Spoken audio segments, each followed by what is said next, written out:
Okay, so the year is 2017. My name is Steve Jenkins, and thank you for watching my YouTube channel. Today we're going to learn how to fix wires on a bilge system in a big boat. This is not, well, it all depends on what, someone's big may be small, someone's small may be big. This, I told someone, it's just a small boat, and they said, oh, that's a very big boat.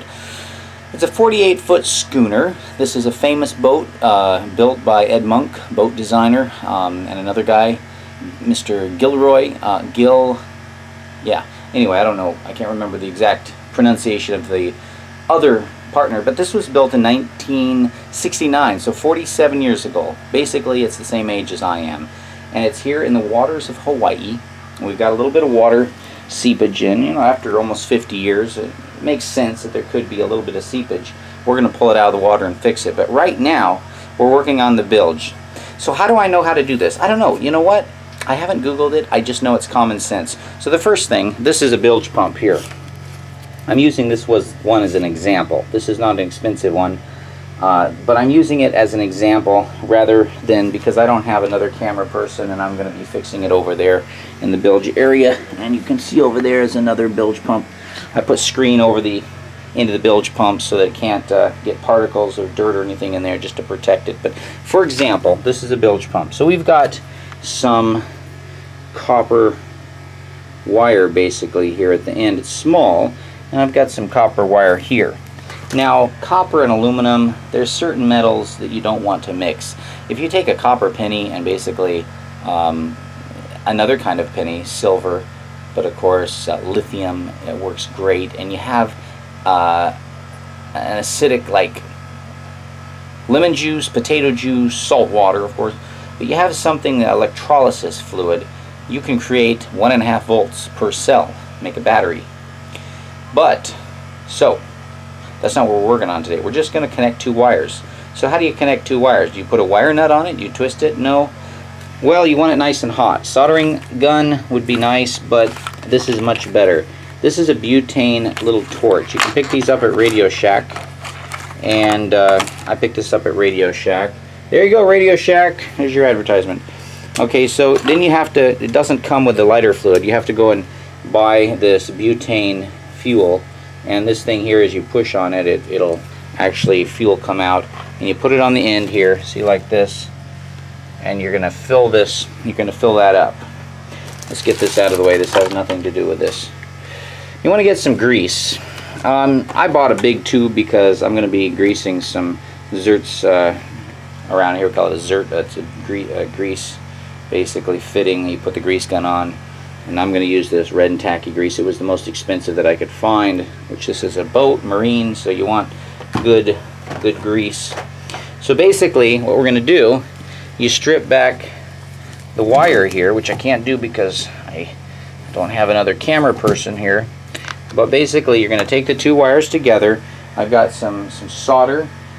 Now, I'm using some lead solder. Lead solder will stick it together. There's lead-free solder.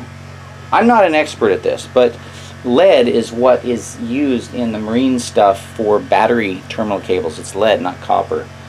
Sometimes it's copper, but for some reason, I don't know why, but in the marine section of one of the big stores here, the battery cable terminals post that I bought, the marine section, it says marine, is lead. So I got some lead. I think there is some rosin or some flux. Basically, it's like a pine pitch. It helps to clean, and it helps to adhere to the surfaces.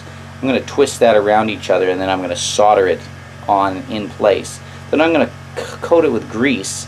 Then I'm going to put one of these things on it, and you just put the torch over this, and it shrinks it down and makes a good solid sealed covering. Now that wire is going to go in this conduit over here, you see, and it's going to be up above the water's edge. I mean, of course, if the boat sinks, then it's below the water, but as long as the boat is floating, it's not going to even be in the water. Even if it did, it's going to be inside conduit, then inside this, then it's going to be grease all around it, smothered in grease, then it's going to be soldered. So that is not going to be coming apart. It'll probably come apart somewhere else rather than that spot. If you want to connect wires together for good and that will not rust or fall apart, you have to solder it, and you have to not just put tape around it. You've got to use these little shrinky things and put those on it. For Boss John there in the Philippines, I appreciate you guys. You guys are doing a good job. But when you install car stereos and stuff like that, and you just twist your wires, there is a way to twist it, and you can go this way and then this way and this way, and there's a way that you can do it that is better and pretty good. But still, you're going to have, you know, this sometimes scratchy sounds with the speakers, and you don't know which wire it is. Why not do it right the first time? That way your customers are always happy. It never has that scratchy sound and shorts and groundedness and all of those things, words that you guys use over there. You know, you like to say it's grounded. It basically means it's shorting out, and you've got either a loose wire or it is going through the ground, and it's finding the ground, and it could be using you to ground out. If you're holding a microphone or something like that, your feet are on the ground, maybe wet feet or slippers or something.